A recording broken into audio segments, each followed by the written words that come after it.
Customer ஒருத்தவங்க அவங்களோட Oppo A79 5G model ஃபோனில் வந்து நல்லா யூஸ் பண்ணிக்கிட்டு இருந்த ஃபோனு திடீர்னு பார்த்தா எந்த சிம் கார்டு போட்டாலும் ஒர்க் ஆகலைன்னு சொல்லி கொடுத்துருக்காங்க. நம்மளும் ஒரு தடவை நம்மளோட சிம் கார்டை போட்டு செக் பண்ணலான்னு சொல்லிட்டு நான் என்னோடய சிம் கார்டை எடுத்து ஃபோனில் போட்டு செக் பண்ணி பார்த்தேன். செக் பண்ணி பார்க்குறப்ப சிம்மே டிடெக்ட் ஆகலை. ஃபோனில் நம்ம சிம் போட்டும் சிம் காட்டவே இல்லை அப்படின்றப்பவே அது கண்டிப்பாக மதர் போர்டு சம்மந்தப்பட்ட ப்ராப்ளம் தான் அப்படின்னு சொல்லிட்டு நான் ஃபோனை டிசேபிள் பண்ணி மதர் போர்டை செக் பண்ணலான்னு சொல்லிட்டு ஃபோனை ஓப்பன் பண்ணி பார்க்குறப்ப தான் தெரிஞ்சு கஸ்டமர் வேற ஒரு ஷாப்லையும் இந்த ஃபோனை கொடுத்துருக்காங்க போல். ஃபோன் மதர் போர்டு ஃபுல்லாகவே பிரித்து ஒர்க் பண்ணியிருக்கு. பட் அவங்களால ட்ரை பண்ணியும் ஃபோன் ரெடி ஆகலை. அதனால தான் நம்மக்கிட்ட வந்திருக்கு. இப்போ நம்ம இந்த ஃபோனை ரெடி பண்ணலாம். ஓகே, நம்ம இந்த போர்டை ஃபுல்லாக கம்ப்ளீட்டாக செக் பண்ணி பார்த்ததில் இந்த ஃபோனில் சிம் கார்டு எடுக்காததுக்கு காரணம் யாருன்னு பார்த்தீங்கன்னா CPU தான். CPUவை நம்ம ப்ராப்பராக ரீபால் பண்ணாலே சரியாயிரும்.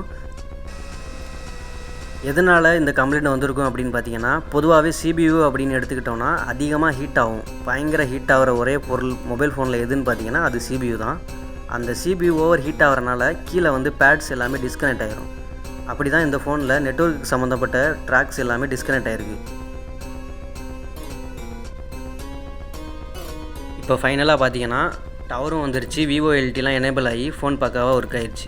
இந்த மாதிரி உங்கள்கிட்டையும் கம்ப்ளைண்டான ஃபோன் இருந்துச்சுன்னா ஃபோன் மாடலையும் அது என்ன கம்ப்ளைண்ட்டில் இருக்குன்றதையும் கமெண்ட் பண்ணுங்கள். அது எவ்வளோ ரெடி பண்ணுறதுக்கு ஆகும்னு சொல்லிட்டு நான் ரிப்ளை பண்ணுறேன்.